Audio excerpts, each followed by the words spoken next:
Get out of the car now. That's how it started. Not with a pleasant greeting, not with a courtesy wave, but with a demand, barked from two guys who looked like real cops, but felt immediately, viscerally, wrong. Two supposed security enforcement officers from our homeowners association, the Whispering Pines Estates HOA, had cornered my wife, Alara, by the water's edge, a place that was supposed to be our sanctuary, but that day became a perfectly staged ambush. Their uniforms were close, way too close, to official county sheriff gear, but the badges were generic, blank shields, and the way they were positioned, flanking her car, screaming trap, not routine stop. Alara knew instantly.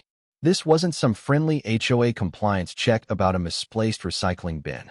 This was a premeditated threat, a deliberate escalation designed to terrorize. And when the first one, a heavy-set guy with mean little eyes, pulled out a pair of zip ties from his duty belt instead of regulation handcuffs, well, she had 3 seconds, maybe less, to make a life-altering choice. Surrender, or fight back against the creeping rot that had infected our community. What happened next became a legend in our neighborhood. A confrontation that ripped the polite suburban veneer off our HOA and exposed a conspiracy rooted in petty tyranny and outright criminality. But to understand why Alara didn't just comply, why she had to fight, we have to go back 3 weeks, to the night the nightmare truly began. The Whispering Pines Community Center is all glass and polished wood, sitting right beside the glittering man-made lake. It reflects the kind of manufactured perfection that draws affluent families like ours. But that night, the air inside felt brittle, charged with a low, nervous hum. I remember watching the residents shuffle into the meeting, their expressions ranging from weary acceptance to quiet fury. Presiding over it all was Serafina Vance, our HOA chairwoman. Serafina was 50-something, all sharp angles and designer blazers. Her silver hair pulled back so tight it looked painful. She didn't walk. She glided, commanding attention, and she ruled our little slice of suburbia like a feudal baroness. For 3 years, she'd morphed collaborative governance into a personal kingdom, weaponizing obscure bylaws and inventing new rules whenever it suited her agenda. She didn't enforce the rules, she manufactured them. Good evening, everyone. Serafina's voice cut through the room, smooth and dangerous as ice. Tonight, we are announcing crucial security enhancements for the entire lakeside perimeter. She clicked a slide showing shadowy, uniformed figures. They looked like something out of a tactical magazine. Our new patrol integrity program will ensure swift compliance with all standards through immediate intervention protocols. It was corporate doublespeak, a bureaucratic shield for pure authoritarian control. And there they were again, 2 imposing strangers flanking Serafina. One was big, constantly scanning the crowd like he was running counterintelligence, and the other was stiff, military straight, though he was wearing a civilian polo. They didn't introduce themselves as homeowners or even local security. Their presence was a silent, ominous promise of future intimidation. They weren't there to listen, they were there to catalog. That's when Alara, my wife, raised her hand. Now, Alara is a corporate attorney, a former Army JAG officer. She speaks the language of law like a native tongue, and she smells bullshit like a bloodhound. "Excuse me, Madam Chair," Alara said, her voice professional but firm enough to cut through the smoke screen. "This proposal appears to lack fundamental legal foundation. As you know, the State Civil Code, Section 1700, establishes clear limitations on the enforcement authority of any non-governmental entity like an HOA. You absolutely cannot authorize personnel to conduct vehicle stops or demand compliance checks without explicit statutory backing." Serafina's practiced smile didn't waver, but I saw the twitch in her right eye. The mask cracked, just for a second, and a flash of pure malice leaked out. "Mrs. Albright," Serafina replied, drawing out Alara's name with a subtle, condescending sneer. "I appreciate your interpretation of the law. However, our legal counsel has thoroughly reviewed these protocols." She gestured vaguely towards a closed briefcase. "These officers will operate in full compliance with their commissioned authority." The deflection was hollow, offering zero evidence, but packed with intimidation. As she spoke, I saw the heavy-set guy, the one with the shifty eyes, subtly snap a photo of Alara's license plate through the window with his phone. My own military training kicked in. You don't miss operational details like that. Why would legitimate security need to photograph a resident's vehicle at a public meeting? The answer was chilling. They were building a target file. Alara didn't back down. I would like to review the commission certificates and insurance documentation for these individuals, Chairwoman. Community members have the right to verify the credentials of any enforcement personnel operating in our neighborhood. A few residents nodded nervously in agreement. Serafina's jaw tightened. She made furious, sharp notes in her leather portfolio. Alara had clearly hit a nerve she intended to keep hidden. I also noticed that the surveillance cameras in the room had been discreetly adjusted. They weren't monitoring the general meeting anymore. They were focused directly on the section where Alara and other vocal critics were sitting. It wasn't security. It was surveillance infrastructure designed for intimidation. The meeting ended with Serafina's final, chilling declaration. Security is not negotiable. Those who have nothing to hide should welcome increased oversight. It was a veiled threat, perfectly clear. Resistance would be documented, analyzed, and punished. Walking back to our car, we could feel the hostile eyes tracking us from the clubhouse windows. Alara kept her composure, but I knew her legal mind was already racing, cataloging the evening's events. Thornfield, no, Vance, had revealed too much, and none of it suggested legitimate governance. We drove past the lake, the water black under the evening sky, reflecting the clubhouse lights like scattered, silent warnings. We didn't know it then, but Alara was about to become the Patrol Integrity Program's very first target. The harassment began precisely 72 hours later. Monday morning, tucked under Alara's windshield wiper, was the first citation, printed on official-looking HOA letterhead, making the absurd accusation feel genuinely threatening. It cited vehicle positioning noncompliance, claiming a parking angle that was 14 degrees off optimal positioning, recorded at 2:37 a.m. By Wednesday, 2 more followed. Irrigation timing violations. We supposedly watered during restricted hours, though no such restrictions existed in the documents we possessed, and unauthorized lake access for Alara's routine morning jog. Each notice bore the official, ridiculous signature of Deputy Compliance Officer, a position that had materialized out of thin air. Alara spread them across our kitchen table like crucial evidence. "Look at the detail level, Ben," she said, pointing to the timestamps and the bizarre measurements. "Someone is documenting our daily routine with systematic thoroughness. This isn't random enforcement. It's targeted harassment to establish a paper trail for future action." The citations themselves were revealing. They referenced HOA subsections that didn't exist in our actual governing documents, creating a parallel, fictional set of rules. The letterhead blurred the line between community management and pseudo-governmental authority. Whoever was doing this knew our schedules intimately. Then came the visual confirmation. Thursday afternoon, a matte black SUV. No official markings, just generic community patrol decals that looked like they were printed at an office supply store, began slow rolling past our house. The driver, always wearing sunglasses, always talking into an official-looking radio. I started timing the passes. They occurred precisely when Alara left for work, returned for lunch, and came home in the evening. The surveillance was methodical, accurate, and deliberate. The driver ensured we knew we were being watched, maintaining aggressive eye contact while taking notes. Friday morning, the escalation crossed into genuinely threatening territory. Alara found fresh footprints in the soft soil beneath our kitchen window, the deep, distinctive tread of professional-grade boots. They were perfectly positioned for someone to watch our breakfast routine and listen to our morning conversations. Extended surveillance, not casual trespassing. But the boot prints led to the real discovery. Under the rear bumper of Alara's sedan, barely visible unless you knew where to look, was a small, magnetic electronic device. A GPS tracker. It was sophisticated enough for real-time location data, yet crude enough in its installation to suggest amateur, though deliberate, work. It required someone to crawl under the car late at night. Alara methodically photographed everything. "This is conspiracy-level harassment, Ben," she stated, her voice tight with professional indignation, not fear.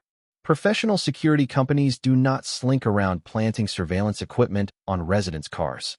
This is criminal stalking or unauthorized intelligence gathering by people pretending to have authority. Her military training had taught her to recognize the difference between legitimate oversight and a hostile operation. The tracker led us to check everything else. The lock on our mailbox was scratched. The outdoor security camera was subtly repositioned to create a blind spot. We were living in a fishbowl for hostile observers. The final piece of crucial evidence came that Sunday evening. Reviewing our neighbor, Mrs. Sinclair's, motion-activated camera footage, Alara found gold. Clear images of the GPS tracker installation, showing two figures in dark clothing working beneath her vehicle early Thursday morning. It established criminal trespassing and, potentially, the identity of the perpetrators. We knew a confrontation was imminent.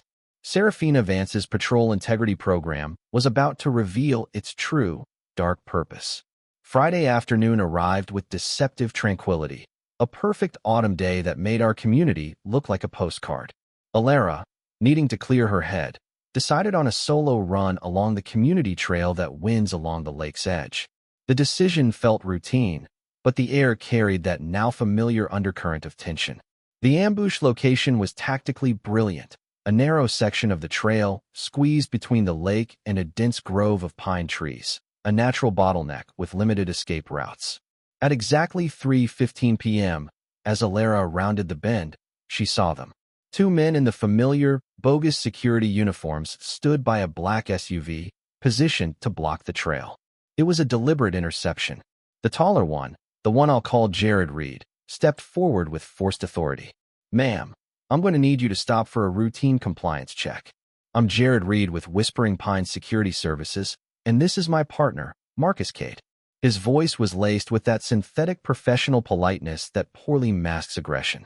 "We're conducting lake usage permit verification for all trail users today." Alara's internal threat assessment protocols went into overdrive. Reed's uniform was convincing from a distance, but up close. No identification numbers on the badges, generic radio gear, and those damn zip ties on the duty belt. Amateur manufacturing, designed to intimidate through appearance. Cade had already moved to create a flanking pattern, controlling potential retreat routes. This wasn't spontaneous, it was rehearsed. "Excuse me."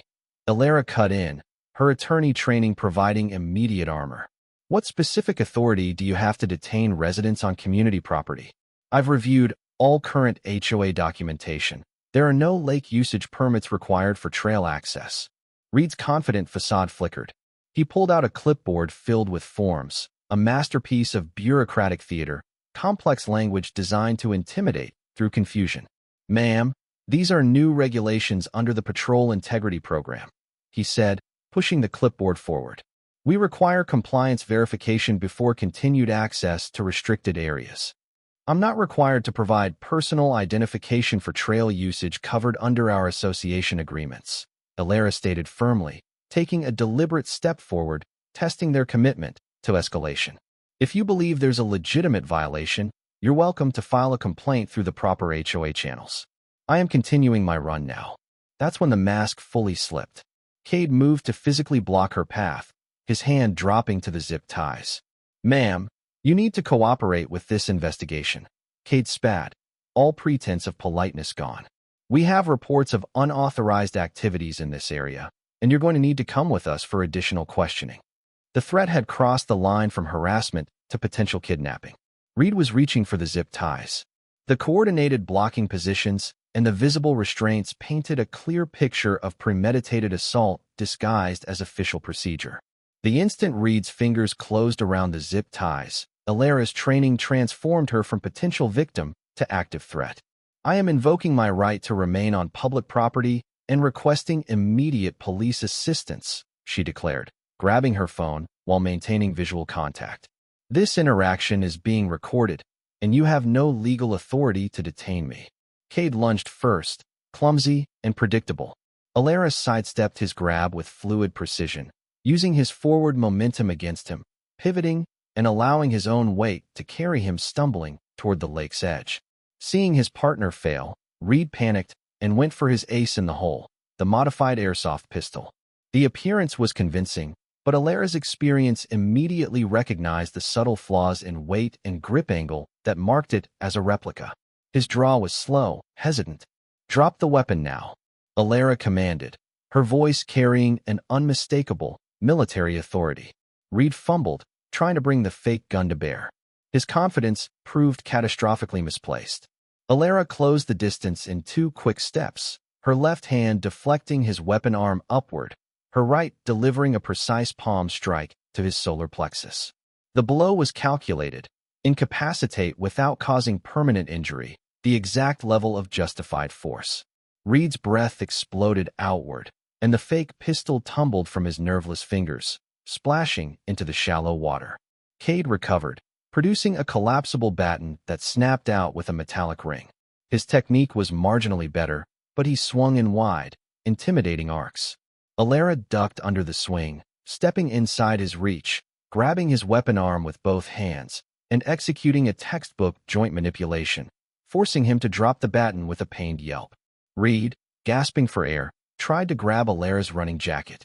She used his grip against him, dropping her center of gravity and executing a crisp hip throw, sending him sprawling onto the gravel trail.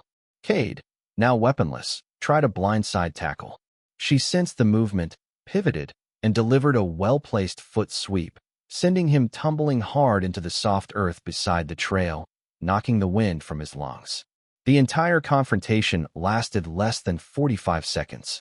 Both men lay incapacitated, their weapons scattered, their confidence shattered by encountering actual resistance.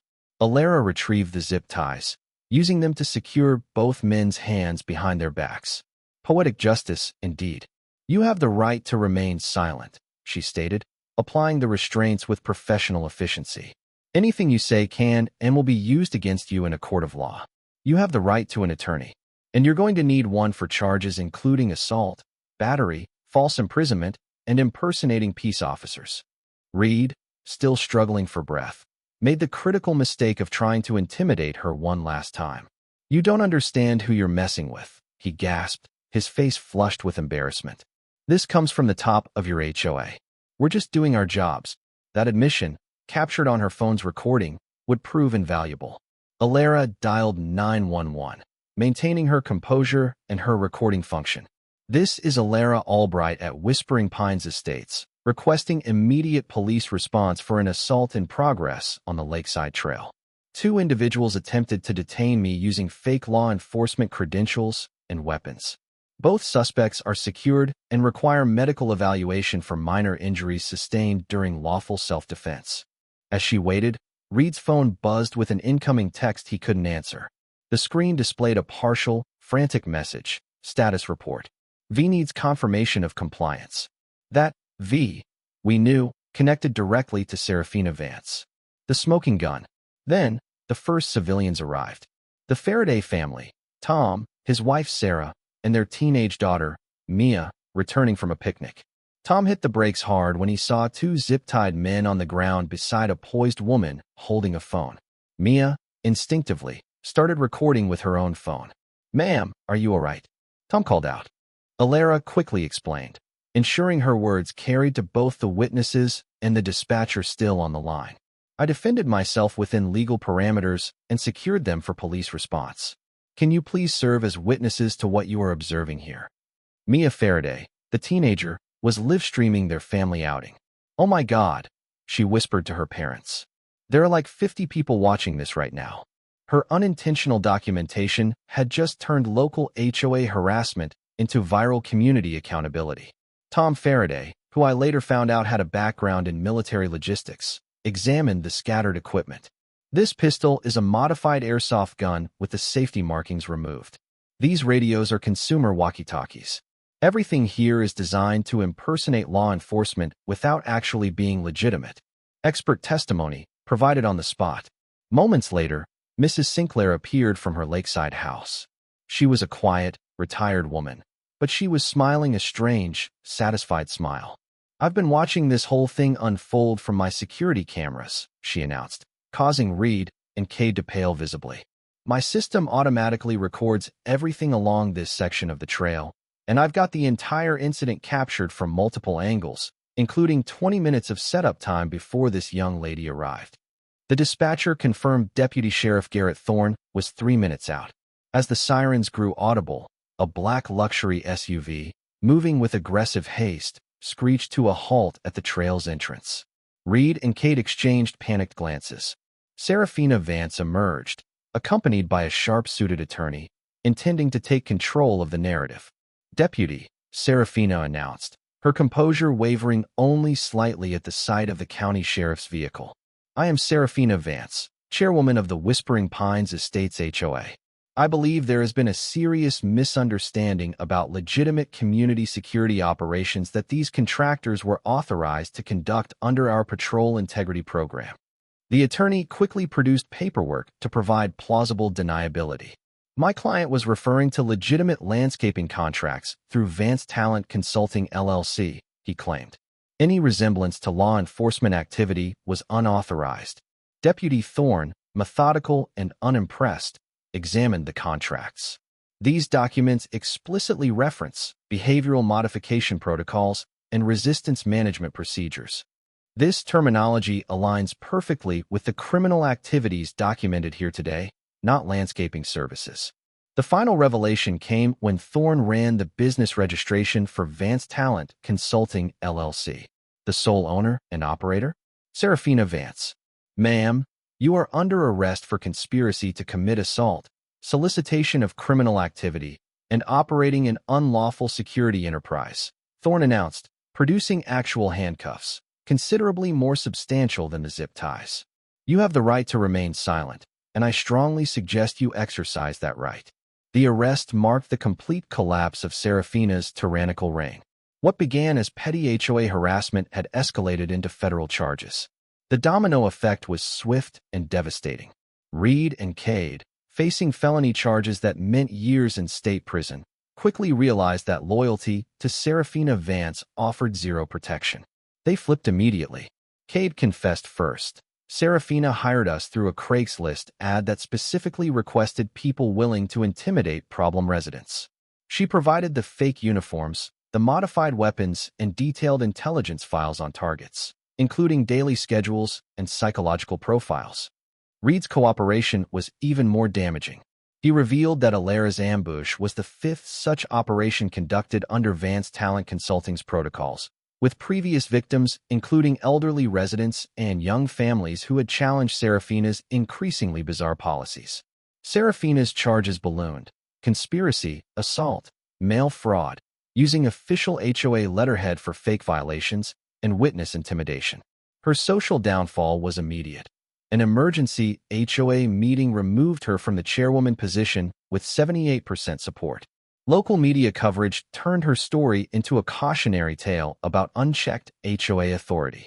6 months later, the legal process delivered a comprehensive, satisfying closure. Reed and Cade, thanks to their cooperation, received supervised probation for 100 hours of community service focused on elderly care and substantial restitution payments to their victims. They found legitimate work and issued public apologies. Serafina Vance, the mastermind, received her sentence: 18 months in minimum security federal prison for conspiracy charges, followed by a lifetime ban from any HOA leadership position. The $50,000 fine was a slap on the wrist compared to the civil damages she faced, but the lifetime ban eliminated any possibility of future abuse. The dissolution of Vance Talent Consulting became a corporate accountability case study, recovering nearly $80,000 in misappropriated community funds. And Alara? Well, her election as the new HOA chairwoman was more than symbolic. It established a governance model based on transparency, resident participation, and constitutional respect for individual rights. Her first official act was implementing comprehensive policy reforms that required community approval for all security measures. The Patrol Integrity Program was officially replaced by professional security services with verified credentials and a strict prohibition on any law enforcement impersonation. Our community transformed. Property values recovered and then exceeded their pre-scandal levels because buyers realized Whispering Pines Estates was a community that had successfully confronted and resolved governance corruption. Alara's legal practice expanded, specializing in HOA abuse cases across the region. Standing beside that same lake recently, watching the children play safely while their parents enjoyed genuine community fellowship, I realized the deepest lesson here. It transcends community politics or legal technicalities. When power corrupts and individuals forget they serve the people, ordinary citizens must be prepared to stand up for constitutional principles that protect everyone's dignity and freedom. Alara's story proves that competence, courage, and a commitment to justice can defeat even well-organized corruption, especially when supported by community solidarity. The water still reflects the sky like polished glass, but now it mirrors a community that has learned the value of vigilance, the power of unity, and the essential truth that freedom requires active participation from everyone who benefits from its protection. So, here's my question for you. Have you ever felt that creeping sense of injustice, that little voice telling you that someone in authority is operating outside the law just because they can? How far has your HOA, or any local governing body, crossed the line before you felt compelled to act? Was Alara right to use physical force and self-defense against what looked like a legitimate stop, or should she have relied on her legal knowledge alone? Let me know in the comments below. I want to hear your stories of facing down petty tyrants, and I want to know where you draw the line between compliance and confrontation. Hit that like button if you agree that freedom requires active vigilance, and subscribe for more stories where ordinary people find the extraordinary courage to fight back. Stay safe, stay strong, and we'll see you in the next one.